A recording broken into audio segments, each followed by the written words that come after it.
I'm Teisha Bader with Shalom TV's news update for Tuesday, June the 4th, 2013. U.S. Secretary of State John Kerry addressed the American Jewish Committee's Global Forum on Middle East Peace yesterday in Washington, D.C., calling on both the Israelis and the Palestinians to return to the negotiating table. Not resolving this will result in serious consequences for both.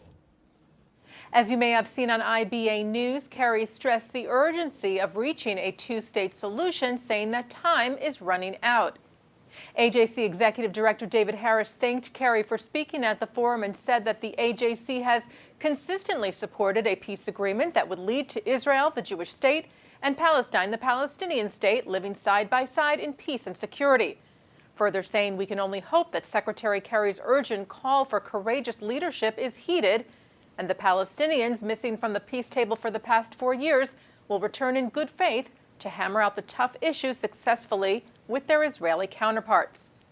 Meanwhile, Palestinian Authority President Mahmoud Abbas said today that the Palestinian position on restarting peace talks, according to the 1967 borders, was known to both the U.S. and Israel, and that the ball was now in Israel's court. Palestinian news agency Wafa cited Abbas's comments at a press conference in Ramallah today, where he said the Palestinian position is very clear and is known to the Americans and Israelis, and Israel has to accept this to relaunch negotiations so that we can go back to the negotiating table as soon as possible to reach a solution to all outstanding issues and achieve the two-state solution on the 1967 borders. Newly appointed Palestinian Authority Prime Minister Rami Hamdallah said he would announce a new 24-member Palestinian Authority cabinet this Thursday.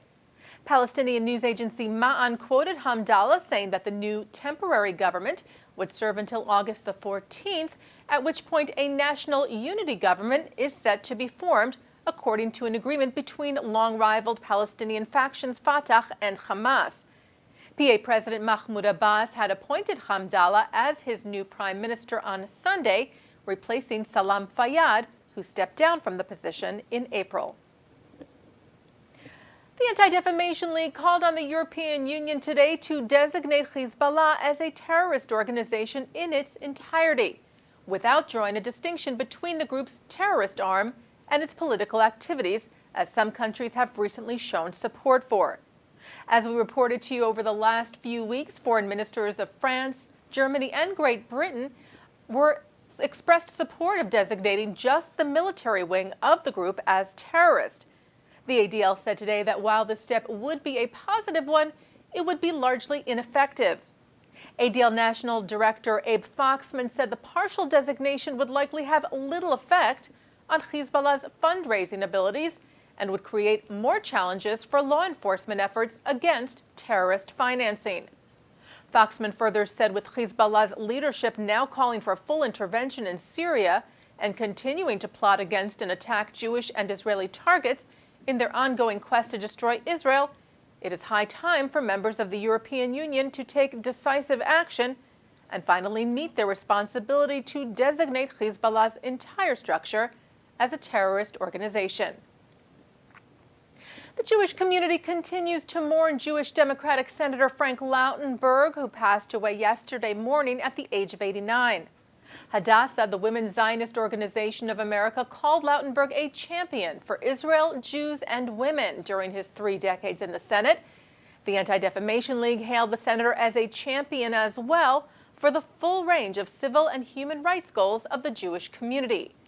The Rabbinical Assembly, the International Association of Conservative Rabbis, said Lautenberg was a true advocate for Israel and the Jewish community. And the Jewish Federations of North America chair Michael Siegel said of the senator's passing, "We have lost a giant figure who changed the course of Jewish history." Make sure to watch In the News immediately following this newscast, where Mark Golub speaks to Washington Bureau Chief of the JTA, Ron Campius, on the contribution Frank Lautenberg made to America and to Jewish life. And finally today, Israel's business and financial daily Globes reports that Lockheed Martin, the world's biggest defense company, will establish a development center in Israel.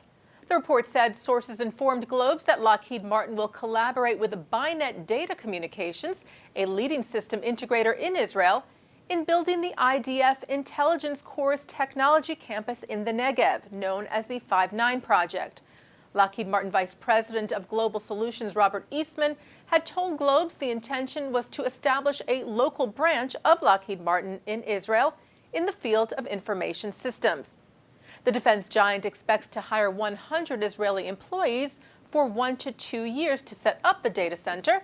That number will then decrease to a few dozen once the center is up and running. And that's Shalom TV's news update for Tuesday, June the 4th, 2013. I'm Teisha Bader.